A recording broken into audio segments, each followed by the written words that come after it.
गर्भित भी है और अनजान भी है, ना समझ है, और इस जीवन को हम समझ नहीं पाए। हकीकत है हमसे बड़े बड़े ऋषि मुनि हुए।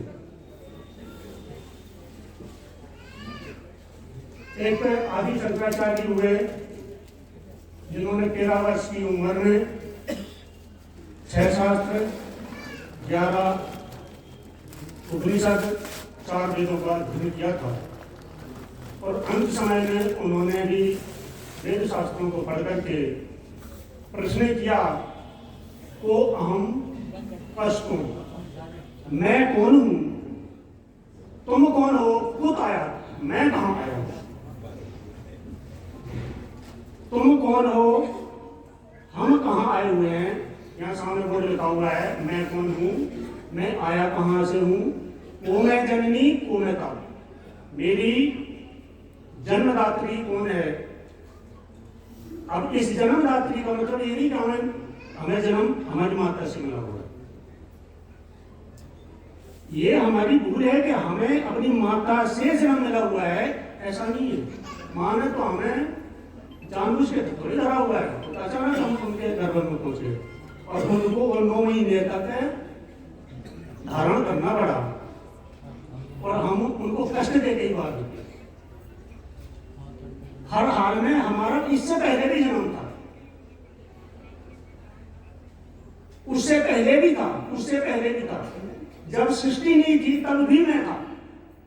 ये जो जीव है इस सृष्टि से पहले भी था, तो आया कहां से। इस बात को आदि शंकराचार्य जी पूछते हैं कि खुद आया तो मैं आया कहां से हूं। मुक्ति की कामना इस जीव को है, आत्मा को नहीं। ध्यान देना, मुक्ति की कामना ये जीव कर रहा है, आत्मा नहीं। आत्मा तो अजर अमर अविनाशी और कर्म बंधनों से मुक्त है। और इस जीव पर आकर के जीव जैसा कर्म कर करके और जीव आत्मा को धारण कर ले, यानी जीव जैसे ही कर्म करने लगे। अब मंचों में बैठ करके कहते तो बहुत कुछ है, वैसे चापलूसी नहीं आती सुंदर जी, ध्यान रखना। मैं जो भी बोलूंगा स्पष्टवादी हूँ, स्पष्ट ही बोलता हूँ। इसे अच्छा लगे तो ठीक है, नहीं लगे तो तुम्हारी मर्जी है, जो कुछ करना हो जो करें। हकीकत यह है कि हमने इस ब्रह्म ज्ञान को धारण किया, जिस ब्रह्म ज्ञान के लिए ऋषि मुनि तपस्या कर करके अपने शरीर के टुकड़े कर कर करके खत्म कर दिए। इनके नाम ले लो। अगर आप दधी जी को देख लो, सिर्फ मुक्ति प्राप्त करने के लिए अपने शरीर का क्या कर दिया, जरा जरा गाय से चिपका दिया। हमें अगर थोड़ी सी चोट लग जाए तो हम रात में छोड़ के एकदम भाग लेंगे हॉस्पिटल। 1 सेकंड नहीं लगेगा हमें ये सत्संग छोड़ते हुए, चोट लगते ही साथ में हम हॉस्पिटल पहुंचेंगे। हम ये नहीं सोचेंगे यहाँ सत्संग हो रहा है तो हम सत्संग में बैठेंगे, हम सतगुरु महाराज की वाणी सुनेंगे, परम धाम का दिव्य ज्ञान सुनेंगे। इसके लिए हमारे पास से समय नहीं रहे, वो समय हमें दर्द दिखाई देगा और हॉस्पिटल भाग लेंगे।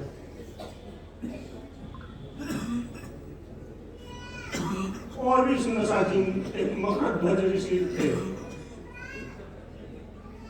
उन्होंने अपने बच्चे का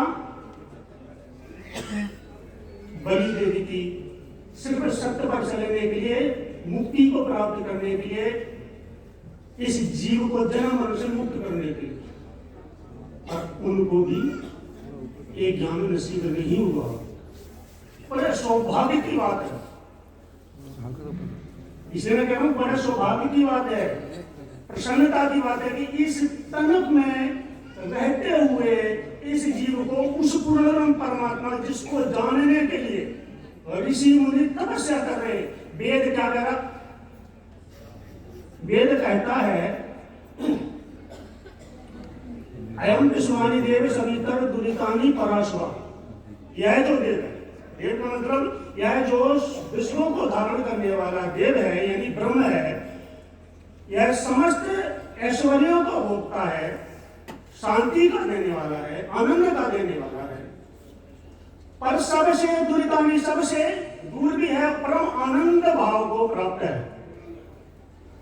यद भद्रम, जो महान पुरुष, जो महान पुरुष, जो महान ऋषि जो महान, जिनकी अब इसको मैं शब्दों में भी नहीं आ रहा मुझे, तो उसकी महानता जो है, यानी जिसका महान थिंकिंग, सोच विचार है, जिसकी अच्छाई हम शब्दों से बखान ना कर सके। यद भद्रम तन आस्व, वह महान पुरुष अब उस परमात्मा को जान लेने मात्र से उस परमात्मा जैसा हो जाता है, यानी सारी प्रकृति से मुक्त हो जाता है, कर्म बंधनों से मुक्त जान लेने मात्र से। इसलिए कहा प्रत्येक ज्ञानात नाम की, जब तक ब्रह्म का ज्ञान ना होगा तब तक आपको मुक्ति नहीं मिलेगी। और हम यहाँ सब सुंदर जी बैठे हुए हैं, किसको राज्य मार्ग का ज्ञान नहीं है?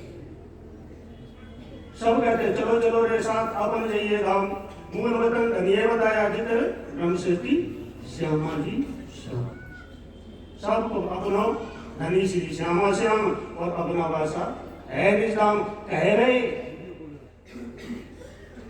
कहते हैं करते नहीं, मुंह के बड़े लवार और काले मुंह बढ़ जाएंगे साहिब के दरबार। क्यों धनी ना जाए धूतियों के नको जो कीजे अनेक विकार।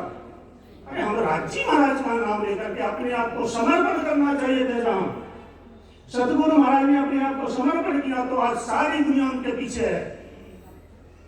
ये ब्रह्म ज्ञान है सुंदर जी, यहाँ तो अपने आप को थोड़ा सा खत्म कर दिया जाए तो भी कम है। हमारा जीवन है किस काम का? ये हारनास का लोथरा लेके तो बैठे हैं ना। इस दुनिया में कौन क्या लेके जाएगा? अरब खरब धन जोड़िए कभी ये 100 लाख भरे, अब इसे लेके जाओगे तुम कहाँ? नहीं कफन में जेब। बोलो श्री प्राणनाथ प्यारे। सुंदर जी के कितने हमने पानी को